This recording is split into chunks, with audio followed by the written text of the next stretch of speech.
Welcome back ख़वातीन और हज़रात। आज वर्ल्ड हाइपरटेंशन डे भी है, जो हम ब्लड प्रेशर जिसको कहते रहते हैं कि ब्लड प्रेशर है, हाई ब्लड प्रेशर है, या उसकी ये कौन सी फॉर्म है जिसे हम हाइपरटेंशन कहते हैं और इससे बचना क्यों ज़रूरी है। और इसके लिए पूरी दुनिया में आज के दिन सेमिनार होते हैं, वर्कशॉप्स होती हैं, अवेयरनेस कैंपेन्स होती हैं। Obviously as part of it हम ये चाहते हैं कि हमारे फोरम से भी ज़्यादा से ज़्यादा इन्फॉर्मेशन आपको पहुँचे। और अगर आपका इसके हवाले से कोई सवाल है तो आज हमारे पास बहुत ही रेलिवेंट गेस्ट मौजूद हैं जिनसे आप बात भी कर सकते हैं। लेकिन उनके इंट्रोडक्शन से पहले मैं आपको बताना चाहती हूँ कि इस साल की जो थीम है हाइपरटेंशन डे के हवाले से, वो है major your blood pressure accurately, control it, live longer. और ये तमाम चीज़ें जो है ना, ये हम नहीं करते। हम पाकिस्तानी अगर किसी को ये प्रॉब्लम है भी तो हम एक तो मेजर करना हमारे यहाँ बड़े दूर की बात है। घर में अगर आपने रखा हुआ है, कोई मशीन आपके पास मौजूद है ब्लड प्रेशर के हवाले से, तो वो भी शाज़ो नादर निकलती है, वो बड़ी सफाई से अंदर रखी हुई होती है। हम उसको फेस ही नहीं करना चाहते।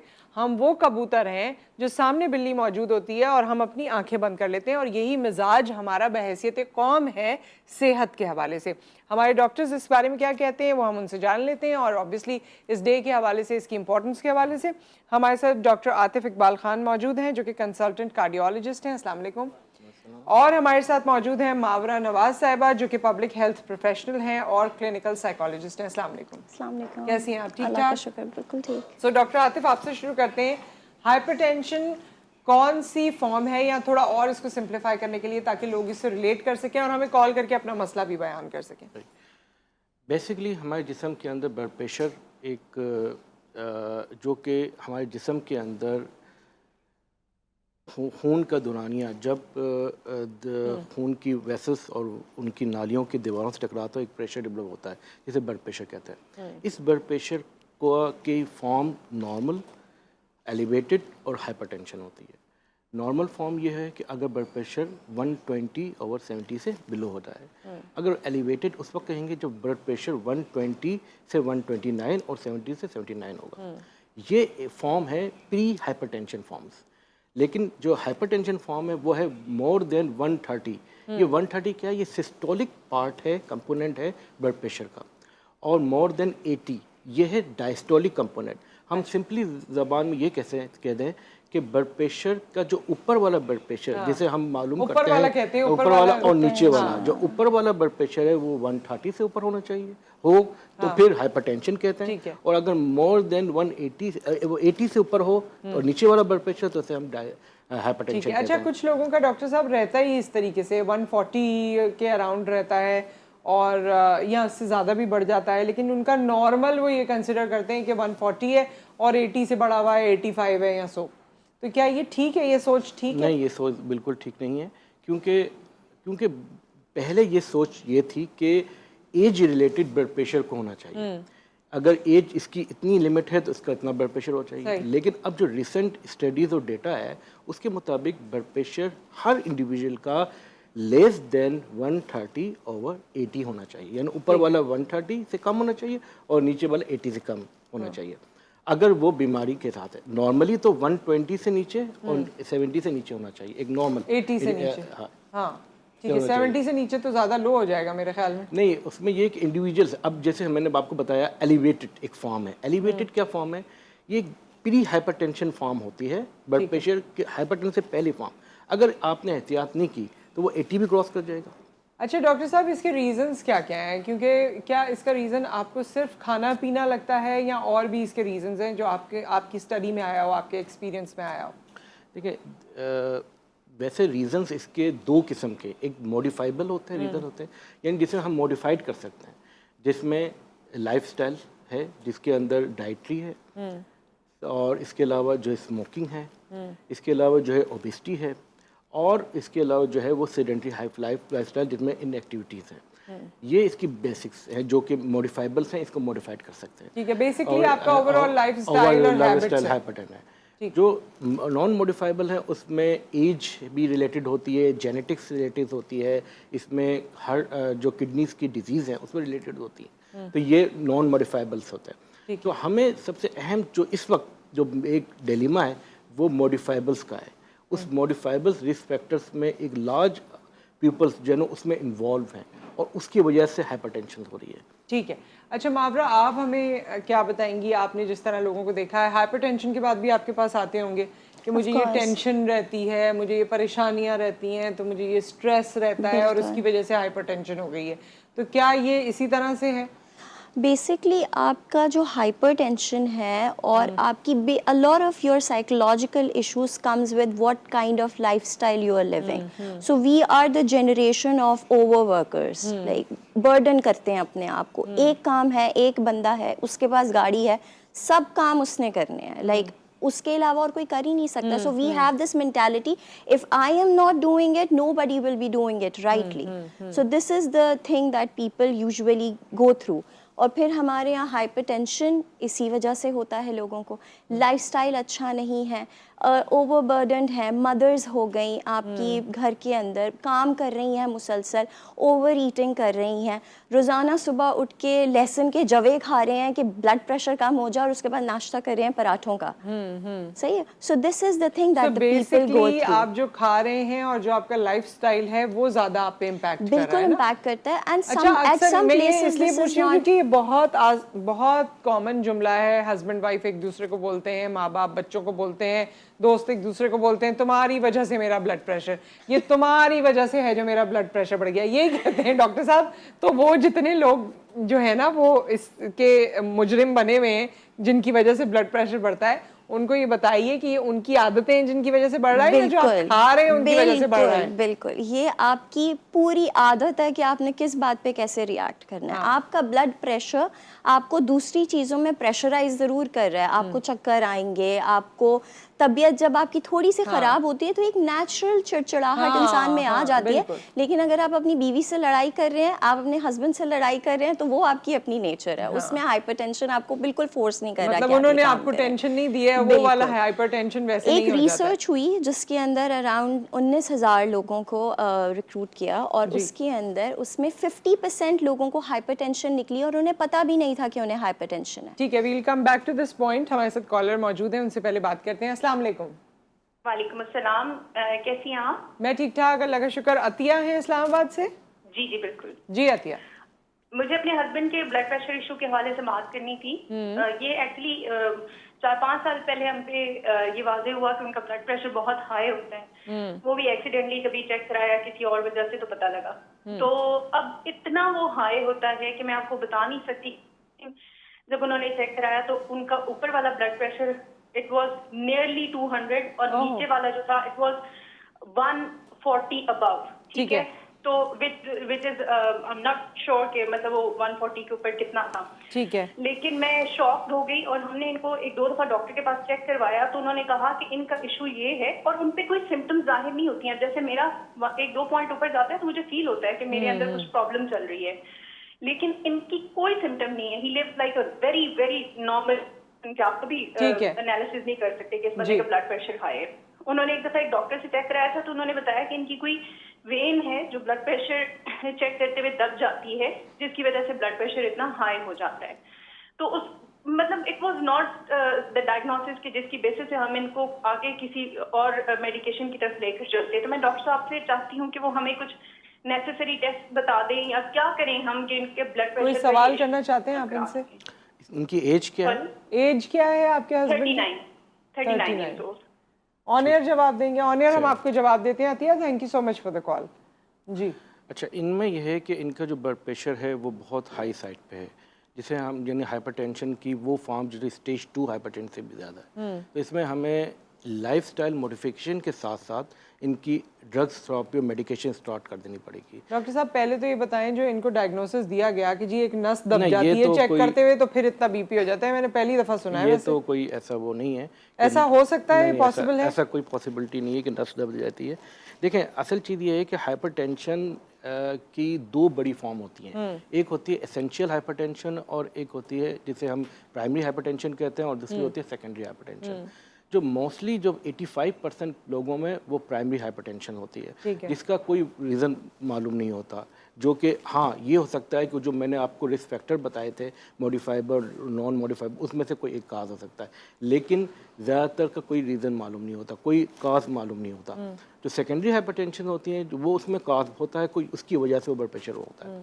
तो इसमें ये होता है कि हम इस जो पेशेंट्स जो कि क्योंकि एक साइलेंट किलर है जो कि उन्होंने बताया, कोई अलामतें नहीं है, यही होता है कि हाइपरटेंशन पेशेंट्स में कोई अलामत नहीं होती, उनकी स्क्रीनिंग की जाती है और उनका मॉनिटर किया जाता है। इस केस में हमें इनका मॉनिटर भी होगा ब्लड प्रेशर, लेकिन साथ में इनकी लाइफस्टाइल, ठीक है, इनकी डाइट, इनका साल्ट इनटेक, इनका जो है वो डेली एक्सरसाइज, और तो ये डॉक्टर सारी चीज साहब करने इनको के किस बाद डॉक्टर के पास, यानी इस्लामाबाद में किस, ये नाम नहीं ये पूछ रही हूँ आपसे, कार्डियोलॉजिस्ट, हाँ कार्डियोलॉजिस्ट के पास जाएंगे और वो ही इनको टेस्ट बताएंगे, वही इनको और सब सारा कुछ इनको बताएंगे, और पूरा इनको रिस्क फैक्टर, इनको मॉडिफाइबल रिस्क फैक्टर के बारे में बताएंगे, और साथ में इनका लाइफस्टाइल बताएंगे और मेडिकेशन प्रेस्क्राइब ठीक है। और अतिया, ये जो बात कही गई है ना नस दबने वाली, इसको आप सीरियस ना लें, ये पता नहीं किस तरह का डायग्नोसिस हुआ है, बट जो डॉक्टर साहब रेकमेंड कर रहे हैं that you must go and see the cardiologist with your husband, और ऑब्वियसली वो फिर सारा लाइन ऑफ एक्शन बताएंगे कि क्या चीज़ कैसे करनी है। मावरा, आप हमें कुछ बता भी रही थी, और जब हम पहले बात कर रहे थे तो आप कह रही थी कि हमारे यहाँ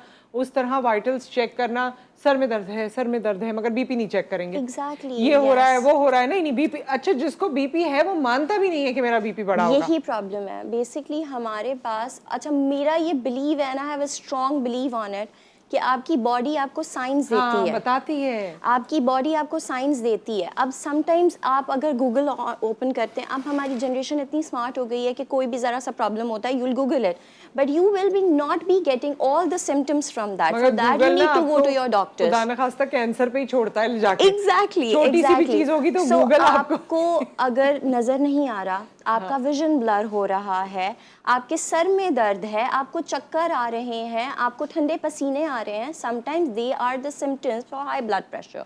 बट उसमें क्या होता है, आपको चक्कर आ रहे हैं बहुत ज्यादा, आप अंडे उबाल के खा रहे हैं, क्यों? क्योंकि चक्कर तो आपको लो ब्लड प्रेशर में भी आते हैं, कमजोरी हो रही है। तो उसके लिए डॉक्टर्स है ना, उसके लिए आपको डॉक्टर्स के पास जाना है। 19,000 लोगों की एक रिसर्च की गई जिसके अंदर 50% लोगों को हाई ब्लड प्रेशर निकला, और उसमें 70% लोग वो थे जो कि नॉन स्मोकर्स थे, 45% लोग वो थे जो कि एक्सरसाइज थे, जिनकी लाइफस्टाइल बहुत अच्छी थी, right? Then there comes your family, there comes your genetics, there comes your body changes and stuff. For that you need your doctor.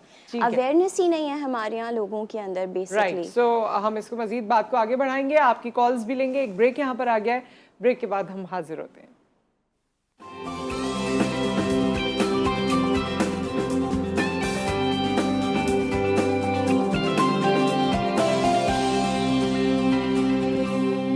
Welcome back ख़वातीन हज़रात, और हम वर्ल्ड हाइपरटेंशन डे पे हाइपरटेंशन के हवाले से बात कर रहे हैं। मेहमान हमारे साथ मौजूद हैं, डॉक्टर आतिफ इकबाल खान साहब हमारे साथ मौजूद हैं, कंसल्टेंट कार्डियोलॉजिस्ट हैं, मावरा नवाज़ हमारे साथ मौजूद हैं, public health professional and clinical psychologist हैं, और कॉलर भी हमारे साथ मौजूद हैं। अस्सलाम वालेकुम। वालेकुम अस्सलाम। जी, कौन है हमारे साथ और क्या सवाल है आपका? मेरा नाम मिनाहिल है, मैं लाहौर से बात कर रही हूँ। जी मिनाहिल। मेरे फादर को बहुत ज्यादा ब्लड का इशू है। पहले उनका ऊपर वाला 180 प्लस और नीचे वाला 100 प्लस रहता था। अच्छा। अब थोड़ा सा है, ऊपर वाला 150 के क्लोज और नीचे वाला 90 to 100 रहता है। तो आप ना हाथ में बहुत ज्यादा स्वेलिंग हो जाती है उनको। अच्छा, तो जब से आप लोगों को पता चला है, कोई उनकी मेडिसिन ली, घर में कोई परहेजी खाना या किसी तरह का कोई ख्याल रखा जाता है? जी बिल्कुल, उनके लिए हम बिल्कुल ब्लैक पेपर में खाना बनाते हैं और उनके लिए मेडिसिन ले रहे हैं हम। पहले उनको इशू नहीं था, मेरी ना मदर की डेथ हो गई है 3 महीने पहले, उनके बाद से उनको ज्यादा इशू हो गया। अच्छा ठीक है, हम इसे ऑन एयर डिस्कस कर लेते हैं, डॉक्टर साहब से पूछते हैं। जी डॉक्टर आतिफ। में इनके हमने रिस्क फैक्टर और साथ में देखना होगा कि इनका कोई और डिजीज़ तो एसोसिएट नहीं है जो कि हाइपरटेंशन को रेस कर रही है, और फिर इनको जो इनकी मेडिकेशंस हैं उनको मॉडिफाइड करना है, और साथ में लाइफस्टाइल को मॉडिफिकेशन करनी है। लेकिन वो जिस तरह आप बता रही हैं कि वालदा के इंतकाल के बाद वो एक स्ट्रेस कंडीशन हो सकती है, वो साथ में उसके लिए फिर वो हम साइकोलॉजिकल थेरेपी वगैरह भी कराते हैं साथ में, लेकिन हम ये देखना होगा कि कोई और इश्यूज़ तो नहीं है जो कि ऑर्गेनिक इश्यूज़ हैं जो कि इसके साथ एसोसिएट हो रहे हैं। तो वो सारी इसमें यह है कि किसी अच्छे कार्डियोलॉजिस्ट के साथ कांटेक्ट करें, वो पूरे उनकी लैब टेस्ट देंगे और साथ में उनका ब्लड प्रेशर की जो मेडिसिन मॉडिफाइड करेंगे। ठीक है। अच्छा मावरा, ये बड़ी अच्छी बात डॉक्टर साहब ने की कि अगर ज़रूरत पड़ती है तो हम साइकोलॉजिस्ट को रेफ़र करते हैं, और दुनिया भर में जब आपकी कोई बीमारी या हादसा या कोई ऐसी चीज़ होती है and you go to the hospital, तो आपको जो ट्रीट करा है उसके साथ आपके साथ साइकोलॉजिस्ट होता है मैंडेटरी, बिकॉज आप जिस ट्रॉमा में हैं या जो आपकी फीलिंग्स उस वक्त डिटोरिएट हो रही हैं, आपको उसको भी कंट्रोल करना है। सो हाइपरटेंशन के लिए या ऐसे लोगों के लिए जिनको ये प्रॉब्लम है, उनको साइकोलॉजिस्ट की क्यों ज़रूरत होती है या उनको साइकोलॉजिस्ट के पास क्यों जाना चाहिए?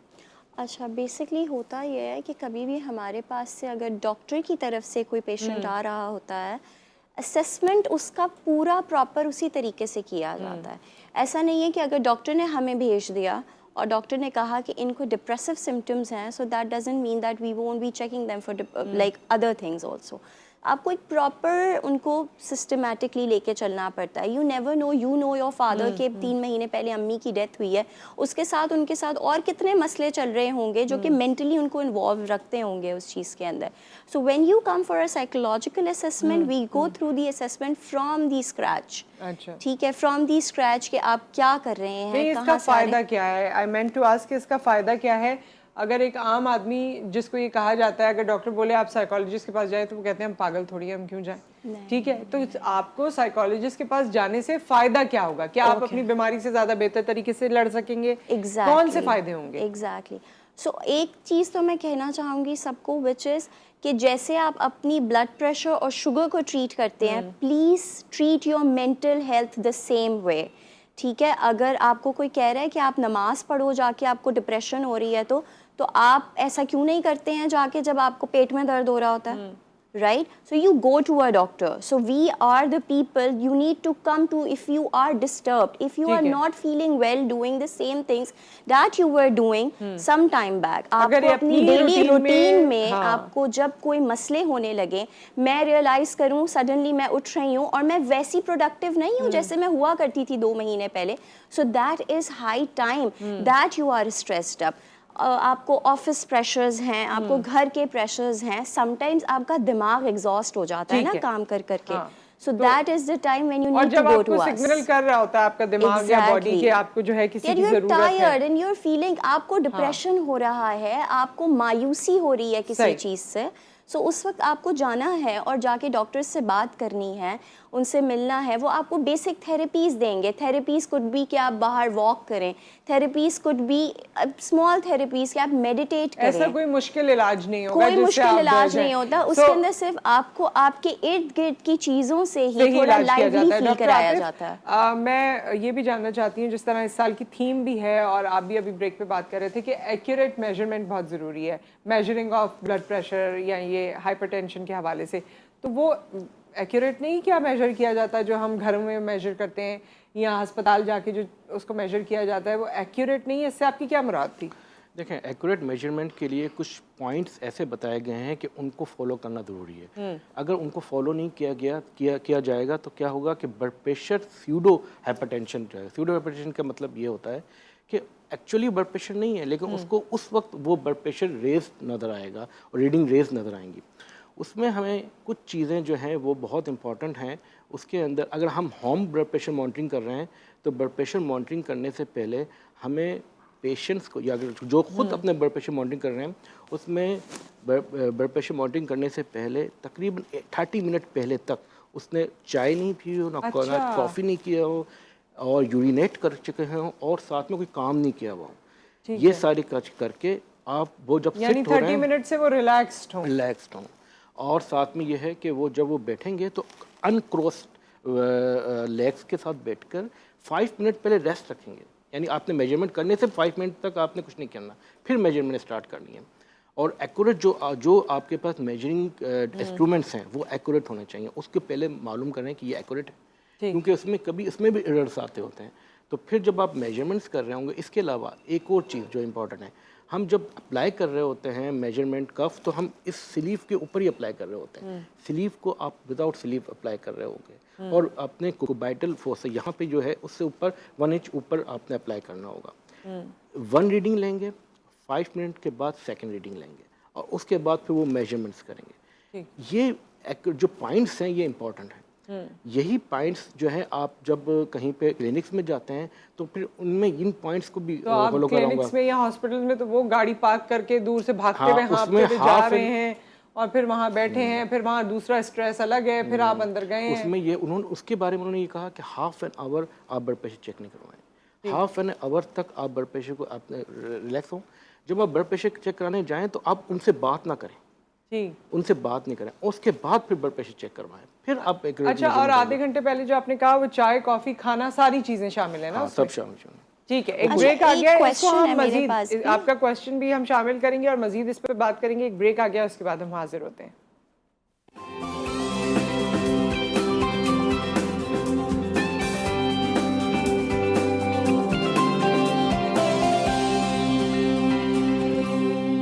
Welcome back.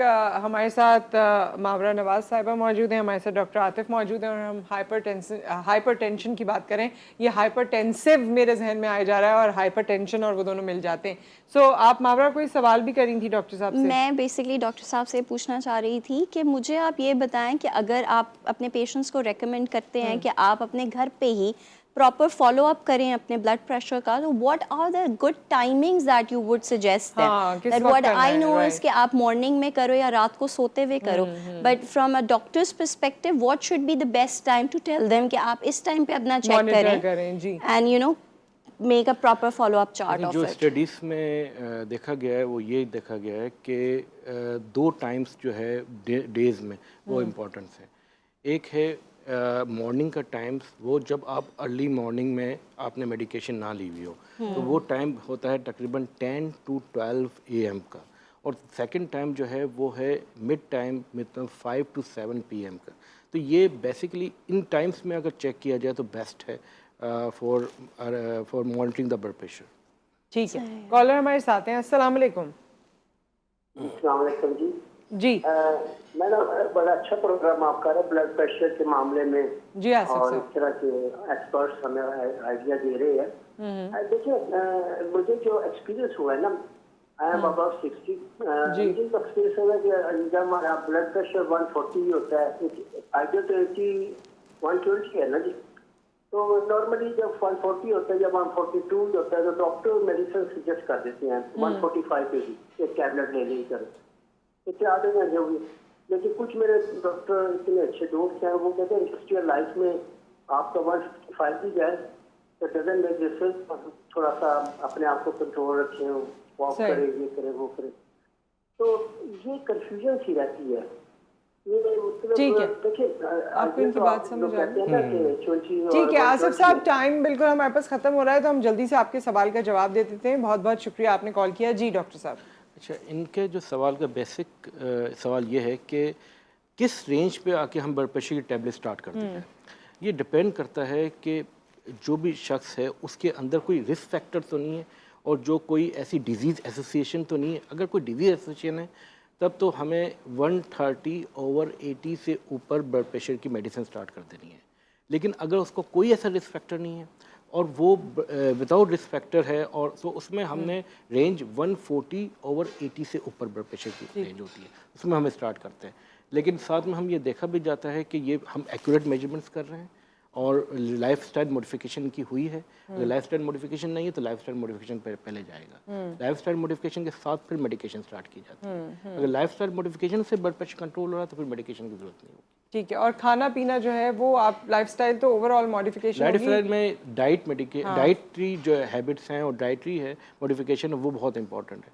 उसके अंदर आपने डिश डाइट्स जो हम कहते हैं, उसके अंदर ये होता है कि हमने कुछ मखसूस ग़िज़ा है वो इस्तेमाल करनी है। मतलब ये है कि इसमें वेजिटेबल्स हैं, फ्रूट्स हैं, चिकन हैं, फ़िश हैं, नट्स हैं, ये इस्तेमाल करना है और फैटी चीज़ों से अवॉइड करना है। Thank you so much doctor साहब, आप हमारे साथ मौजूद रहे। Thank you so much Mawra for coming and for all this information, और जिस तरह से आप लोगों ने डिस्कस किया, बहुत बहुत शुक्रिया आपका। बहुत शुक्रिया, आप हमें ज्वाइन करते हैं, कॉल भी करते हैं, अपने सवालात भी हम तक पहुंचाते हैं। लेकिन ये मशवरे और ये बातें मैं देखती हूँ कि ये बहुत होते हैं, लेकिन जहाँ इम्प्लीमेंटेशन की बात आती है ना, वहाँ हम फेल हो जाते हैं।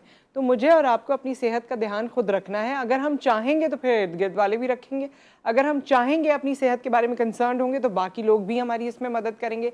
लेकिन अगर हम खुद ही अपने आप को इग्नोर करेंगे और लेड बैक एटीट्यूड होगा हमारा, जो कि यूजुअली पाकिस्तान में है लोगों का अपनी सेहत के हवाले से, तो हमें बीमारियां जब स्टेज बढ़ जाती है और कहानी हाथ से बाहर हो जाती है, तब हम अपने बारे में सोचते हैं। तो उस वक्त से बचें। जब छोटी ही बात हो, nip the evil in the bud, तो छोटी बात हो उसी वक्त उसे ख़त्म कर दें और अपनी सेहत का बहुत ख्याल रखें। आपसे फिर मुलाकात करेंगे, दुआ में याद रखिए। अल्लाह हाफ़िज़।